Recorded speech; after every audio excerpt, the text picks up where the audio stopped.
I used to do all the time in training for a very specific purpose. For planche training and also for Maltese training. Does anyone know what Maltese cross is on rings? Okay, Maltese cross, if you guys know what planche is, essentially Maltese is the next level up skill from that same position. So instead of having the angle from your torso to your arm, Maltese is when you're completely flat on rings and your whole body is completely level, shoulders in line with your feet. Okay?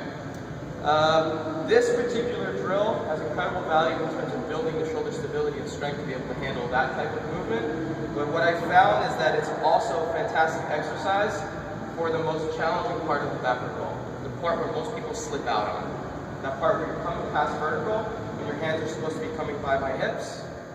And that person, if you've ever seen the video of the CrossFit HQ video that they put out, there's people that are getting turned over and the rings are starting to shoot out to the side. Same thing that we're seeing now people are doing 50 muscle ups, not having the ability to keep the rings close to the hips as they come through that vertical. This drill is fantastic at building that exact strength. Alright? So the first position is making sure that the parallettes are turned out to about a 45-degree angle, so that when we grab, we're mimicking the same position that our rings are in when we're actually turning over. Alright? This is basically what we're going after when we're doing that turnover position on the backward roll. Slightly turned out hand position, rings kind of hitting right by our hips. Alright? So that's what we're aiming for. This should be the width of just about our hips as well.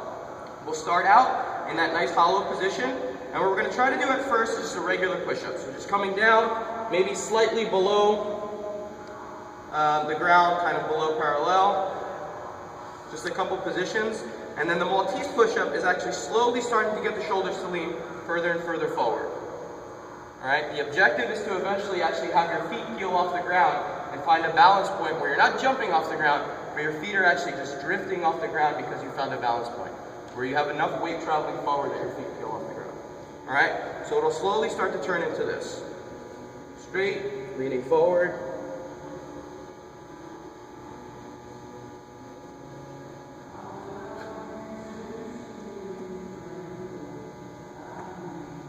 So that's what we're working towards. The feet just kind of tilting far enough forward where they're coming off the ground, finding that balance point and then drifting back down to the plank.